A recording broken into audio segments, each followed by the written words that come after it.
I don't know if I'm being, once again, a little bit naive here. You know, I've seen the start of the transfer window. I thought to myself, yeah, this has gone well. Can't argue about the signings we've made. Absolutely top notch. But I've also counted up about 8 players that have left Liverpool Football Club.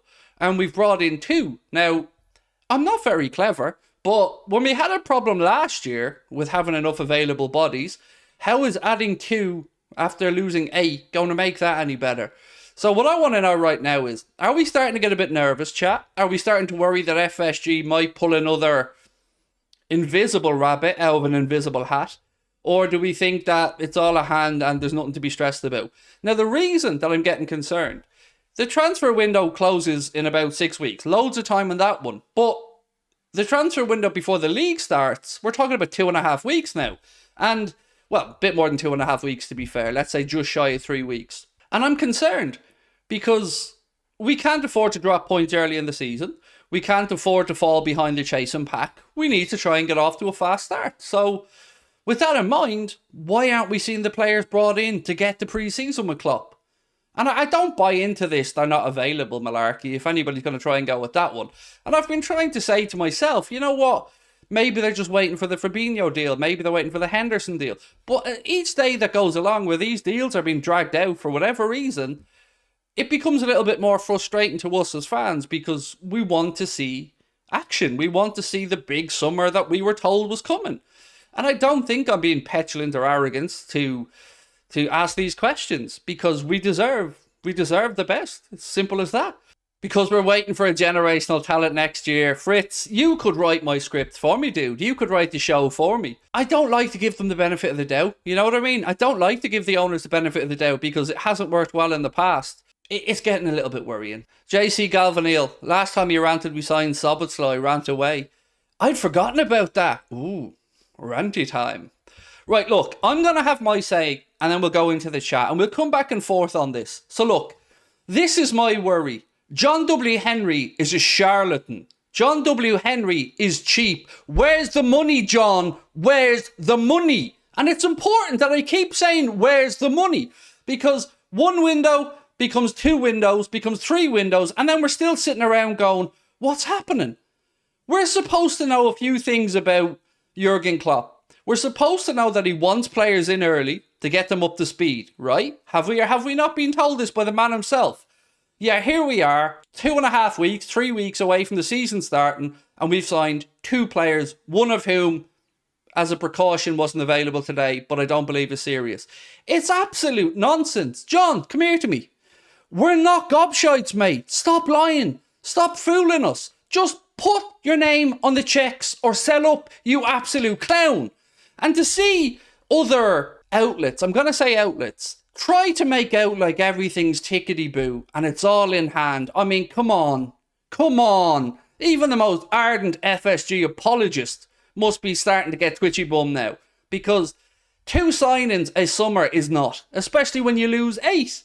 Now, granted, you can talk about the 8 we lost. Some of them being over the hill. Some of them being injury prone. But they're still bodies. Right now, we've brought in 2 brilliant signings. And I think everyone's happy enough. But this is not the big summer. 95 million is not the big summer. It's not the we couldn't sign Bellingham because we had to keep the whole pot of money stuff. So John, for the love of God, you don't need another yacht. You don't need another team in America. What you need to do, you absolute plank, is sign players for a manager that you will never have the likes of again. He's got 3 years left, John. 3 years. Spend the money or fuck off. I'm sick of it. I'm sick of it. I want to give the benefit of the doubt. I want to be nice about it. I want to think, oh, it's all going to be great. But if we go to Stamford Bridge at the start of the season and lose, and we have a little stuttery start, that's it. The fucking league's gone already and we're only a week or 2 into it. And you might think I'm being a little bit ranty here and you might think I'm being a little bit off the scale. But it's very easy for a season to go away. As the old saying goes, you can't win a league in the first few months, but you can lose it. And we've a difficult start. And we need to hit the ground running. If you look at every video I've made this summer, speaking about the window, I've said one thing. We need to get off to a fast start. We need to try and capitalise on the potential hangover that Manchester City might have from their season. Let's look around, shall we, at the opposition, what we're coming up against this season. Arsenal, 1 season back in the Champions League, 206 million, and they're not finished yet. Declan Rice, Kai Havertz, Jurrien Timber, and they're not finished yet. United, they could be back in for Kane at this point. If not, they'll go and sign another striker. They've brought in a new goalkeeper. They've brought in another new player. Look around at Chelsea. Never-ending supplies of money for El Todd, and if they don't work out, he ships them off to Saudi. Newcastle, good solid business. Again, more than us. It's not good enough, John. We are not born yesterday. You fooled us for many windows. Put your money where your mouth is, or sell. Sell, John. Just sell. Please, John, just sell. And I know people are going to go, who do you want in? Who do you want to replace John? Anyone. Anyone that gives a shit. Simple. Anyone. Because all he cares about is sitting in Boston, looking at the value of the club going up and up and up with minuscule spending. The reason that we are not in the Champions League this season is because of him and his pig-headed stupidity by not backing the manager, by not letting Jurgen Klopp go out there and bring in players. I don't believe for 1 second that Jurgen Klopp looks at the group of Liverpool players from last season and went, boxed it off, nailed it. Definitely didn't need a midfielder. Arthur Melo, saviour. Not having it. I'm not having it. We need 2 new centre-backs. You know what? I'm kind of with you now on that. You asked me this yesterday and I probably would have said 1 might do. But after seeing that today, Matip looked, and again, maybe I'm seeing this wrong, disinterested. Joe Gomez looked like he just discovered what a football was. It was nuts.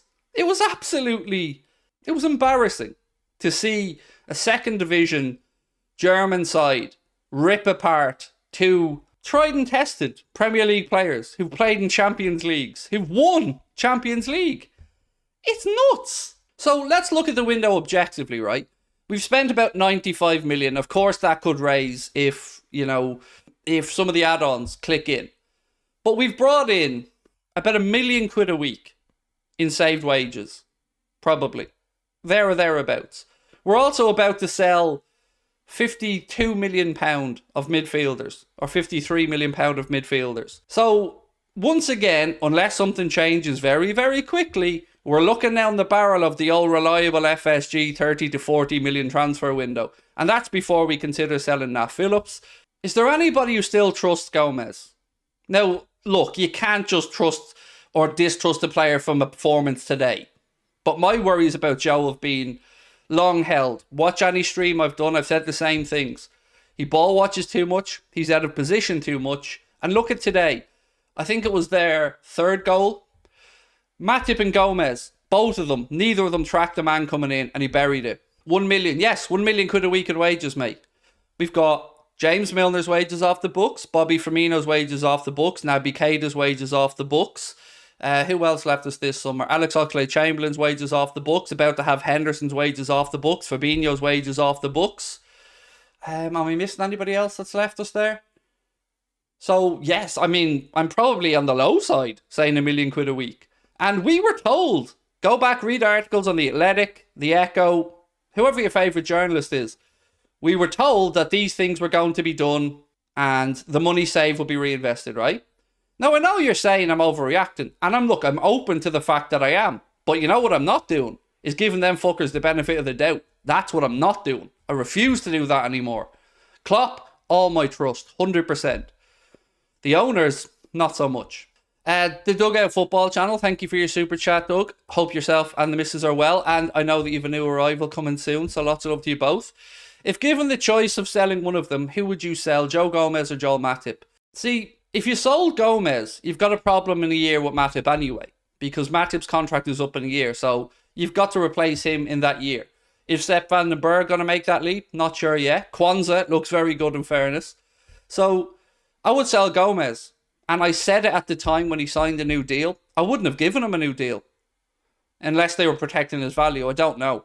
But it's very concerning when you see Joe Gomez constantly getting caught out in the same way. The fact that he's not getting called out on it by some of the media outlets is in itself, to me, disgusting.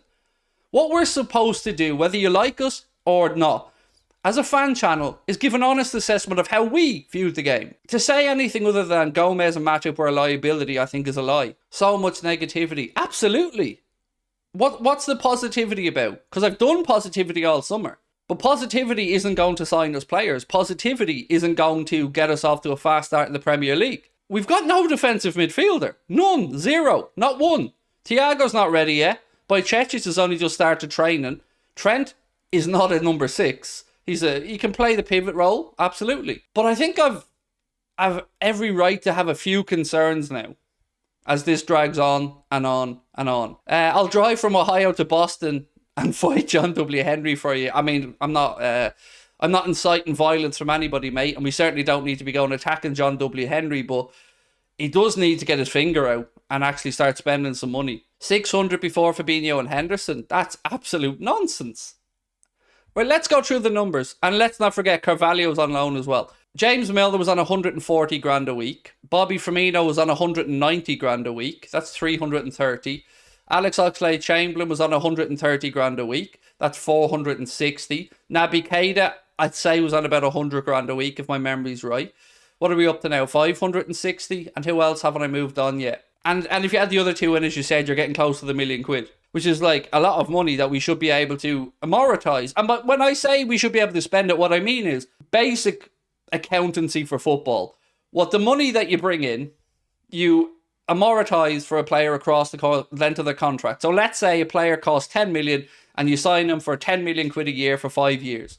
So that's 60 million quid divided by the length of the contract, 5 years, you've got your number, 12 and a half or whatever it is, each year over the course of the contract. So there should be money there. This, we have the highest wage bill nonsense needs to stop as well, because we're moving on some of those high earners. And I can promise you that Alexis McAllister and Dominic Szoboszlai are not coming in on wages of about 250 grand a week or anything like it. I don't even know what money Arthur Melo was on. I dread to think, was he even paid? Was he really, did we actually give him real money? For what?